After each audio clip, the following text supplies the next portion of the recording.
සියලු දෙනාගේම අවසරයි. විශේෂයෙන්ම අපි දන්නවා මේ කාලේ අපි මුහුණ දී තිබෙන අභියෝගය කුමක්ද? විශේෂයෙන්ම අපේ රටේ පොදු ජනතාව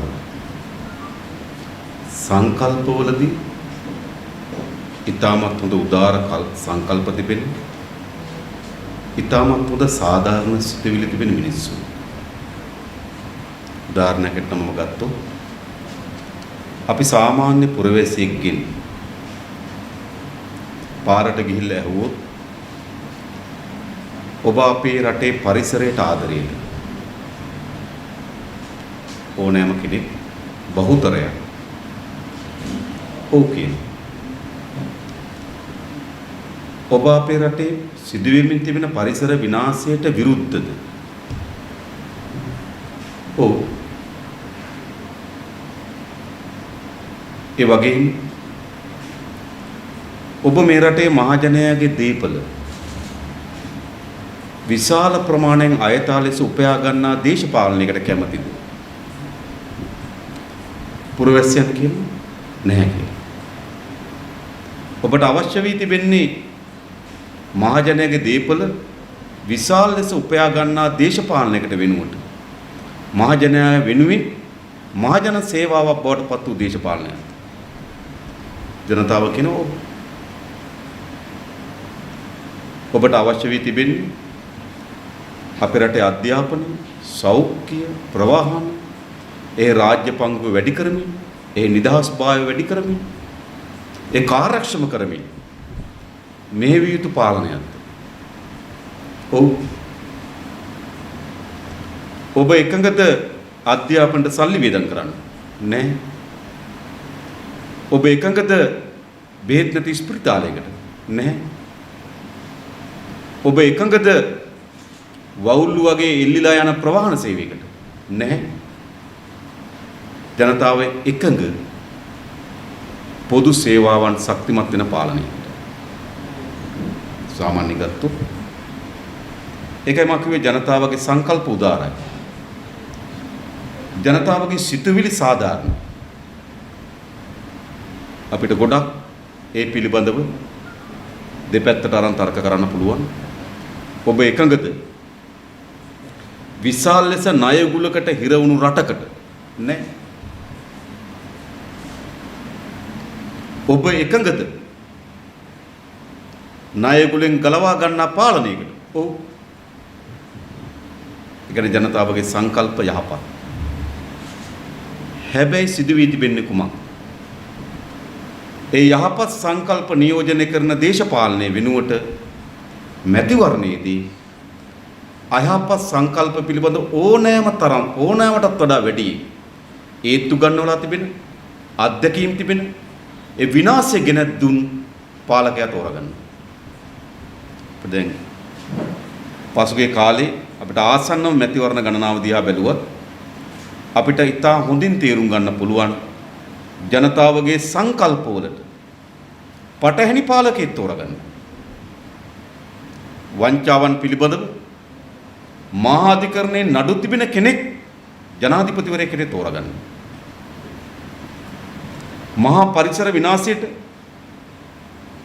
වනාන්තර විනාශ කිරීම, පස් කැපීම හරහා පරිසර විනාශ කිරීම, ඇලදොල ගංගා විනාශ කිරීම, වැව් තාවුල් වල හෝටල් ඉදි කිරීම ආදී පාලකයන් තෝරගන්නවා පරිසරයට ආදරේ ජනතාව. ඒ වගේම අධ්‍යාපනය, සෞඛ්‍ය, ප්‍රවාහනය කඩාවට්ටපු පාලකයා තෝරගන්නවා එහි නැගීමක් පිළිබඳ අපේක්ෂා කරන ජනතාව. මොකද සිදු වෙලා තිබෙන්නේ? දැන් මොකද්ද මෙතන සිදු වී තිබෙන්නේ? මෙතන සිදු වී තිබෙන දේ තමයි මිනිසුන් සංකල්පීය ලෙස යහපත් වුණා. මිනිසු සංකල්පවලදී උදාර සංකල්ප නියෝජනය කරා. මිනිසු සංකල්පවලදී යහපත් සංකල්ප නියෝජනය කරත් තමන්ගේ පාලකයා තෝරා ගන්නකොට එම සංකල්ප යට දමා වෙනත් දේ උඩට ගන්න. ඒ වෙනත් දේ සපයන්නේ කවුද? අපේ මහින්ද රත්නායක සහෝදරය පැහැදිලි කර ජාතිවාදී උඩට ගන්න. ආගමික අන්තවාදී උඩට ගන්න. බොරු දේශප්‍රේමිකත්වයක් උඩට ගන්න. අර සියලු සාධාරණ යහපත් උදාර සංකල්ප පසෙක තබා වෙනත් කරුණු මත මැතිවරණයේ ජනතාව තීන්දුව ගන්න. එම වෙනත් කරුණු මැතිවරණයකදී ප්‍රබල සාධක බවට පත් කරන්නේ කවුද? එම මැතිවරණයේදී අනෙකුත් සාධක සියල්ල එනේ වැදගත් සාධක සියල්ල පසකලා අනෙකුත් සාධක ප්‍රමුඛතම සාධක බවට පත් කරගන්නේ කවුද? අනිත් සාධක ප්‍රමුඛතම සාධක බවට පත් කරන්නේ මාධ්‍ය. දෙකයි. එනිසා අද අපේ රටේ විකෘතිකරණයකට භාජන වී තිබෙනවා. ඡන්ද පොලේදී ඉන්න මිනිසත් ඡන්ද පොලෙන් එළියේ ඉන්න මිනිසත් දෙන්නෙක් බවට පත් වී තිබෙනවා. එනිසා අපි හමුවේ අභියෝගයක් තිබෙනවා. ඡන්ද දිනේදී මැතිවරණයේදී ඡන්ද පොලට යන පුරවැසියා සාමාන්‍ය සමාජයේ ඉන්න පුරවැසියා බවට පත් කරන්න. ඒ අභියෝගයේ ජයග්‍රහණය කළ හැකි වන්නේ ප්‍රබල මතවාදී අරගලයක් අප සමාජය තුල ඇති කිරීම විතරයි. මේ මතවාදී අරගලය සඳහා අපි බොහෝ ශේස්ත්‍ර පාවිච්චි කරනවා. ඒ ශේස්ත්‍ර තුල අපි විශ්වාස කරනවා ඩිජිටල් අවකාශයට විශාල ඉඩක් තිබෙනවා. අන්න ඒ ඉඩේ ප්‍රමාණය පංගුව අත්පත් කර ගැනීම වෙනුවෙන් තමයි අපි npp.colombo.lk කියන වෙබ් අඩවිය අද විවෘත කරනු ලබන්නේ. සමාජගත කරනු ලබන්නේ. ඒ අන්කවරක්වත් නෙවෙයි. මිනිස්සු සාමාන්‍ය ජීවිතයේදී තමන්ගේ සංකල්පත් ඡන්දේදී තමන්ගේ සංකල්පත් එක මත සමපාත කරන්න. මා ඔබට මෑත කාලේ වෙන අනුතුරු කීපයක් කිව්වා. ඔබ දන්නවා මේ වන විටත් MCC ගිවිසුම පිළිබඳව සාකච්ඡාව කරලියට ඇවිල්ලා තිබෙනවා.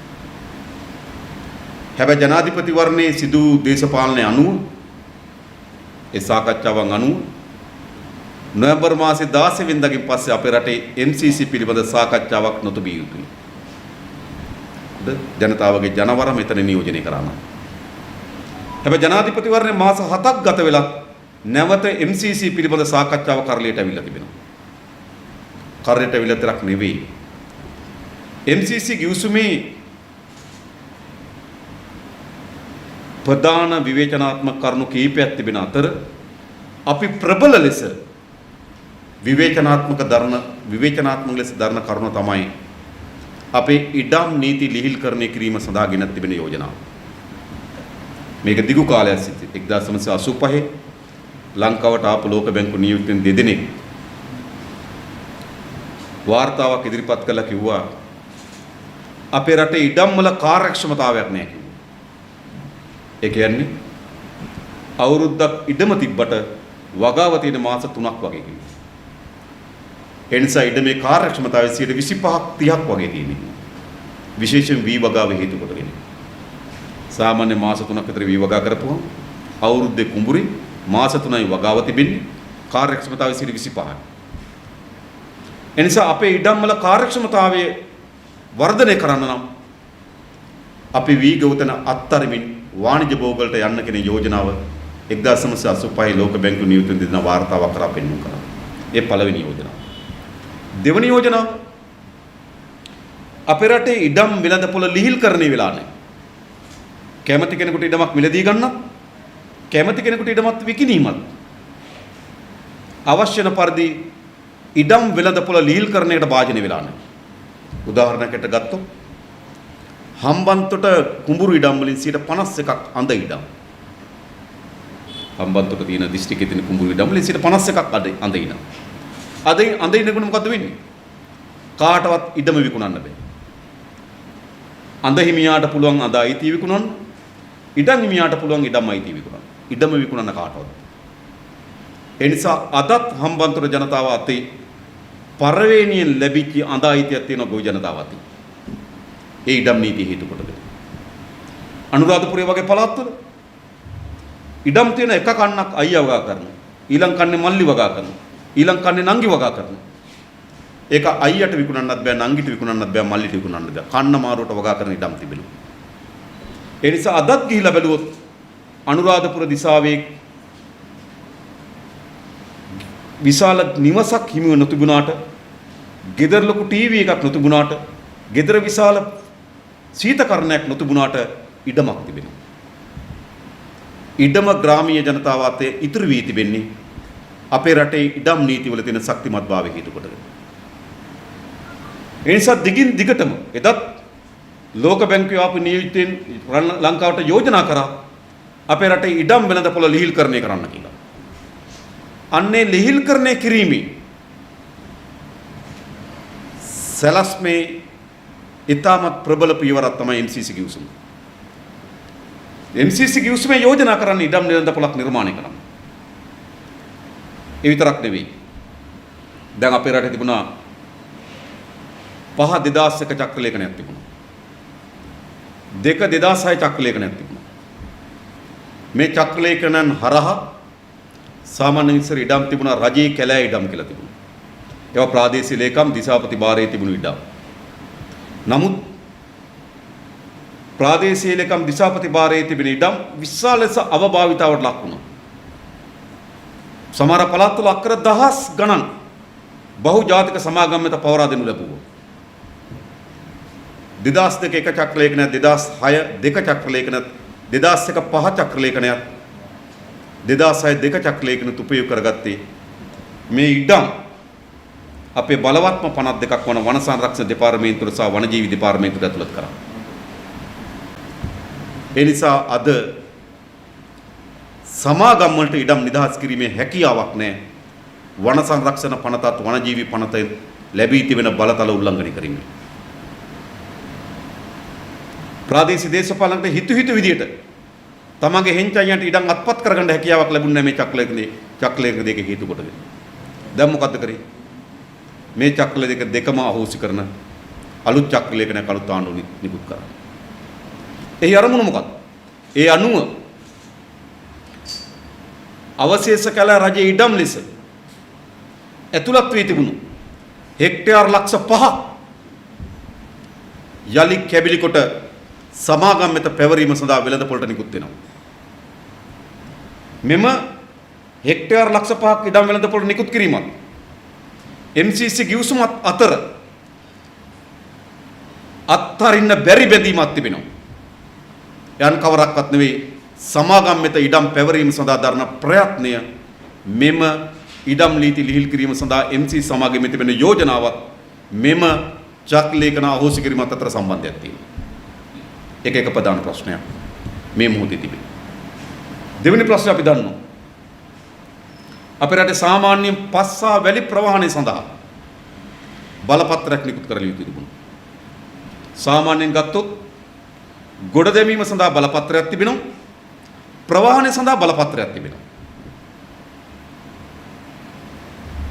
ගොඩ බාන්නේ කොච්චරද කියලා, ගොඩ දමන්නේ කොච්චරද කියලා මැනීමේ හැකියාවක් නැහැ. නිරන්තරයෙන් පැය 24 මෙතන මුර කරන්නේ නැත්නම්. ඒ නිසා ගොඩ දමන ලද ගොඩ දැමීමට ලබා දී තියෙන බලපත්‍රයට අනුව ප්‍රවාහනය සිදු වෙනවාද කියන එක පරීක්ෂා කරන්න බලන්නේ ප්‍රවාහන බලපත්‍රය. මොකද මේ ආණ්ඩුව කරේ? වැලි සහ පස් ප්‍රවාහන බලපත්‍ර අහෝසි කරා. අද දැදුරුවේ විශාල පරිසර විනාශ සිදුවීමක් තිබෙනවා. සීමාවකින් තොරව වැලිගොඩ දැමීම හේතු කොටගෙන. දැනුත් දැදුරුවේ හලාවත සීමාවේ ප්‍රශ්නයකට බිහුණ දී තිබෙනවා. දැදුරුවේ වතුර හිග කාලෙට මුහුදු වතුර ගොඩ බිමට ඇවිල්ලා ඒ විශාල භූමි ප්‍රදේශයක් ලවණ කාරී තත්ත්වයක් නිර්මාණය වෙලා තිබෙනවා. ඒ නිසා වගා කරන්න බැරි ඉඩම් විශාල ප්‍රමාණයක් හලාවත සීමාවේ ඇති වී තිබෙනවා. අක්‍රමවත් වැලිගොඩ දැමීමේ හේතු කොටගෙන ලවණ සාන්ද්‍රණයම පස් වලට කාන්දු වීම හේතු කොට වෙනවා. මේ තවත් වර්ධනය වෙනවා. ඒ වගේ මහවැලි ගඟේ ඔබ දකින්න ඇති මේ දවස්වල විශාල ලෙස මේ වැලි ජාවරණ සිදු වෙමින් තිබෙනවා. ඒ හරහා ගඟේ පතුල හැරීම හරහා අනිවාර්ය මුහුදේ වතුර උඩට ගලන්න පටන් ගන්නවා. අපේ විශාල භූමි ප්‍රමාණයක් ලවණ ගතිය වැඩි වෙන්න හේතු සාධක වෙනවා. මේ සියල්ල සිදු කරමින් තිබෙන මේ පාලකයා මොකක් වෙනුවෙන්ද? අපේ රටේ වැලි ජාවාරමක්, වැලි ව්‍යාපාරයක්, පස් ව්‍යාපාරයක් රඳා පවතින්නේ ප්‍රාදේශීය දේශපාලකයන් අතින්. සාමාන්‍යයෙන් ගත්තොත් සාමාන්‍ය කෙනෙක් වැලි තොටුපළ තියාගෙන යන්නේ නැහැ. මයංගනේ වැලි තොටුපළ ඒ පළාතේ ඉන්න දේශපාලකයා පළාත් සභා මන්ත්‍රී ඌව පළාත් සභාවේ. එයාගේ අතේ තමයි මයංගනේ වැලි තොටුපළ තියෙන්නේ. මනම්පිටිය වැලි තොටුපළ ඒකේ වැලිගොඩ දාන්න කියලා බලපත්‍ර දෙන්නේ දැන් පරිසර ඇමති. තමන්ගේ ටිපර් වලට පටවන්න කියලා ලිපි දෙන්නේ පරිසර ඇමති එස්.එම්. චන්ද්‍රසේන. ලිපි අපි සතු තිබෙනවා. එනිසා ඒ වැලිතොටුපොලේ මෙහෙයුම කරන්නේ පරිසර ඇමති. හම්බන්තොට දිසාවේ පහුගිය කාලේ වැලි කපන එකක් ආවා. ගංග වලට වඩා පොළවෙන් කපන එකක් ආවා. ඒව කරන්නේ කවුද? ඒව කරන්නේ ප්‍රධානියාගේ ආරක්ෂක නිලධාරීන්. අපසිද්ධ දේවල්. නිසා ප්‍රාදේශීය දේශපාලන බලවතුන්ට අයථාලස මුදල් උපයා ගැනීම සඳහා පරිසරය විනාශයට පත් කරමින් තිබෙන පාලනයක් අපි ඉදිරියේ දැන් ගොඩනැගී තිබෙනවා. ඒ නිසා ජනතාව පරිසරයට ආදරේ නම් සංකල්පීය ලෙස පරිසරයේ විනාශයට විරුද්ධයි නම් කිසිසේත්ම මේ පාලකයාගේ දිගු කාලීන බල අරමුණක් වෙනුවෙන් ඡන්දය ලබා දීමේ හැකියාවක් නැහැ. ඒ නිසා පරිසරයට කැමැත්ත සංකල්පෙන ඒ කැමැත්තම ඡන්දය බවට පත් කර ගැනීම සඳහා මේවර මා හිතනවා පරිසරය පිළිබඳ ඉතාමත් හොඳ දැක්මක් සහ උවමනාවක් තිබෙන ජාතික ජනබලවේගයේ කණ්ඩායමක් අපි පාර්ලිමේන්තුවේ තෝරාපත් කර ගැනීම සඳහා අරගලයක් කළ යුතුයි. ඒ අරගලයට අපි මෙවලම් ගණනාවක් තිබෙනවා. මම මේ අද කිව්ව අරගලේ එක කොටසක් නේද? මෙවලම් ගණනාවක් තිබෙනවා. අපිට වෙන්න පුළුවන් කුඩා රැස්වීම්, යනහමු, ගෙන්ගෙට යාම, ඒ අතර අපිට දැන් තිබෙන මාධ්‍යවල ලැබෙන ඉඩකඩ මේ සියල්ල ඒ අරගලේ කොටසක් බවට පත් කර ගන්නවා වගේම අප විශ්වාස කරනවා මේ ඩිජිටල් අවකාශය එම අරගලේ ප්‍රධානම පංගුකරුවෙකු බවට පත් කර ගන්න පුළුවන් වෙයි කියලා. ඒ සඳහා කොළඹ දිස්ත්‍රික්කයේ මැතිවරණ ප්‍රචාරක කමිටුව මේ තබන ලද පියවර ඉතාමත් හොඳ ශක්තිමත් ප්‍රබල පියවරක් වේවි කියන දැඩි විශ්වාසයක් සහ අරමුණක් අප සතු තිබෙනවා. ඒ ජයග්‍රහණය කිරීම සඳහා නේද අපි සුබ ප්‍රාර්ථනා කරනවා. ඒ වගේම අපි මාධ්‍ය මිතුරන්ටත් මොනවා හරි අවශ්‍ය කියලා මම හිතනවා. විශේෂයෙන්ම අපි දන්නවා මැතිවරණ වේදිකාව යලි කේන්ද්‍රගත වෙමින් තිබෙන්නේ කොතනද? අපිට මතකයි මේ මැතිවරණ ව්‍යාපාරේ පටන් ගන්නකොටම ගෝඨාභය රාජපක්ෂ මහත්මයා කිව්වා මම දේශපාලන පක්ෂයක සමාජිකයෙක් නෙවෙයි. ඔහු පොදුජන පෙරමුණ කියන පක්ෂී සමාජිකෙක්වත් නෙවෙයි කිව්වා. සමාජිකෙක්වත් නෙවෙයි. එනිසා ඔහු ජනාධිපතිවරයා ලෙස රට පාලනය කිරීමේ වගකීම බාර ගන්නවා. මහින්ද රාජපක්ෂ මහත්මයාට දේශපාලන කිරීමේ වගකීම බාර දෙනවා. ඒක තමයි වැඩ බෙදා ගැනීම හැටියට රටට කිව්වේ. ජනාධිපතිවරයා රට පාලනය කරනවා. මහින්ද රාජපක්ෂ මහත්මයා දේශපාලනය කරනවා. ඒ කොතරම්ද කියනවා නම් තමන්ගේ මැතිවරණ ව්‍යාපාරය සඳහා ඒ කියන්නේ පොදු ජන පෙරමුණේ මැතිවරණ ව්‍යාපාරය සඳහා තමන්ගේ ඡායාරූපයවත් උපයෝග කරගන්න එපා ඉන්නවා. අතද නේද? දැන් මොකද වෙලා තියෙන්නේ? ඊයේ මොකද වෙලා තියෙන්නේ? ඊයේ කන්න සියනවා. නේද? ගමෙන් ගමට මම ඇහුවා අඩුමතරමේ රැස්වීම එහි සහෝදරින් කතා කරලා ඇහුවා මේ රැස්වීමත් වෙලා වේදිකාවේ කතාවක් කරාද කියලා. එහෙම නෑ කිව්වා. ඒ කියන්නේ කැන්වසින්. රැස්වීම නෙවෙයි. ඒතර මීට සති දෙකකට පමණ පෙර මැතිවරණ ව්‍යාපාරයට තමන්ගේ ඡායාරූපයවත් උපයෝග කරගන්න එපා කියන පාලකයාට අද සිදු වී තිබෙනවා අර්ණගංවිල කැන්වසියන්. ඒකෙන් පෙන්වු කරන්නේ කුමක්ද? ඒ වගේ මහින්ද රාජපක්ෂ මහත්මයාට ජාතිය අමතලා කියන සිද්ධ වෙන මොකක්ද? කරුණාගේ ප්‍රශ්නේ, තොණ්ඩමන්ගේ ප්‍රශ්නේ, ක්‍රිකට් ප්‍රශ්නේ, තව අවශ්‍ය නම් බඩු මිල වැඩිවීම ආදී කරුණු, සිල්ලර කරුණු, ඒවා පොඩි චිත්‍රයේ ලොකු චිත්‍රය දිහා බලන්න කිව්වා. හැබැයි ලොකු චිත්‍රය හැදෙන්නේ පොඩි චිත්‍රවල එකතුවකින්. නේද? ඒ නිසා අපි දැන් පොඩි චිත්‍රයේ වගේම ජනතාවට ලොකු චිත්‍රයක් පෙනෙමින් තිබෙනවා. ඒ නිසා මේ මැතිවරණ ව්‍යාපාරයේ ඒ කඳවුල ආරම්භයේදී තමන්ගේ ජයග්‍රහණය පිළිබඳ තිබුණු විශ්වාසය සැලකිය යුතු ප්‍රමාණකින් බිඳ වැටෙමින් තිබෙනවා. ඊට ප්‍රතිපක්ෂ එක්සත් ජාතික පක්ෂය ගත්තොත් අද පළු දෙකක් බවට පත් වී තිබෙනවා. ඔවුන්ගේ මුළු මැතිවරණ ව්‍යාපාරෙම ඉලක්ක වී තිබෙන්නේ කුමක්ද? අපේ රටේ ජනතාව මුහුණ දෙන ගැටලු, රටක් හැටියට අපි අධිරාජ්‍ය බටහිර රාජ්‍යයන්ගේ උගුලකට හිර වී තිබෙන එක නිදහස් කර ගැනීම පිළිබඳව ප්‍රශ්නය, අපේ රටේ ඇති වී තිබෙන මහා විශාල ණය කන්දරාවෙන් ගොඩේම සඳහා වූ සැලසුම්, ඒවා කිසිවක් ඔවුන්ගේ මැතිවරණ ව්‍යාපාරයේ අරමුණු සහ ප්‍රකාශන බවට පත් වී නැහැ. ඔවුන්ගේ මුළු මැතිවරණ ව්‍යාපාරයෙන් බවට පත් වී තිබෙන්නේ ඡන්දෙන් පස්සේ සිරිකොත අල්ලන්නේ කවුද? අපිට වැඩක් තියෙනවා. ජනතාවට වැඩක් තියෙනවා. සිරිකොත කවුද ඇල්ලනව කියන එක රටට වැඩක් නැහැ. ඒ විතරක් නෙවෙයි. අද ප්‍රසිද්ධිය ඔවුන්ගේ කඳවුරය කියන්න පටන් අරන් තිබෙනවා. සජිත්ගේ කණ්ඩායම කියන රනිල් කණ්ඩායම ඉන්නේ මහින්දත් එක්ක කියලා. මහින්දගේ කණ්ඩායම කියන සජිත්ගේ කණ්ඩායම ඉන්නේ රනිල් මහින්ද මේ ආණ්ඩුවත් එක්ක කියන. අපි නම් දන්නවා ඔය ගොඩවල් දෙකේම ගොඩක් අය ඉන්නේ රාජපක්ෂලත් එක්ක. ඒක අලුත් දෙයක් නෙමෙයි. මේ ආණ්ඩුව මේ වෙලාව අපේක්ෂා කරන 3/2ක බලයක් කිසිසේත්ම ලැබෙන්නේ නැහැ. හරි පැහැදිලි. යුද්ධ ජයග්‍රහණය කරලා 58ක ඡන්ද ප්‍රතිශතයක් අරගෙන ඒත් උන්ට ලබා ගන්න හම්බුනේ 3/2කට වඩා අඩු බලයක්. බලයක් නිර්මාණය වෙන්නේ. හැබැයි මේ ආණ්ඩුවට හැම වෙලාවෙම අසීරුතාවයට පත් වෙන හැම වෙලාවෙම බලය ශක්තිමත් කර දීමේ කිහිලිකරුව බවට පත් වෙන එක්සත් ජාතික පක්ෂය. 2005 දී මහින්ද රාජපක්ෂ මහත්මයාට පාර්ලිමේන්තුවේ බහුතරයක් තිබුණේ. එක විට 17ක් ගියා. විටින් විට තව ගොඩක් ගියා.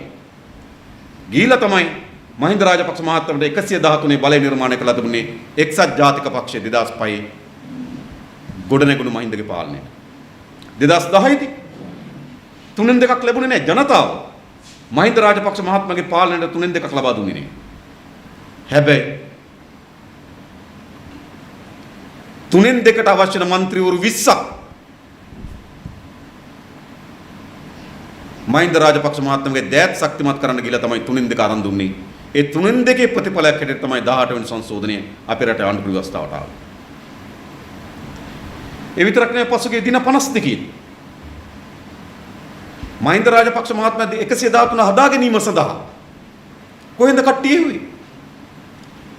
රනිල් වික්‍රමසිංහ අතේ ආණ්ඩු බලය තිබිලා. විපක්ෂ නෙවෙයි ඡන්ද වලින් පෙරදින ආණ්ඩු බලය තිබිලා. කට්ටිය දුන්නේ කවුද? රනිල්ගේ කණ්ඩායම. නේද? වසන්ත සේනනායක එක විටක මේ පැත්තේ, ආයේ මේ පැත්තේ, ආයේ රැයට අනිත් පැත්තේ. ඒතර වඩිවේල් නේ සුරේෂ් වඩිවේල් ඒත් එහෙමයි.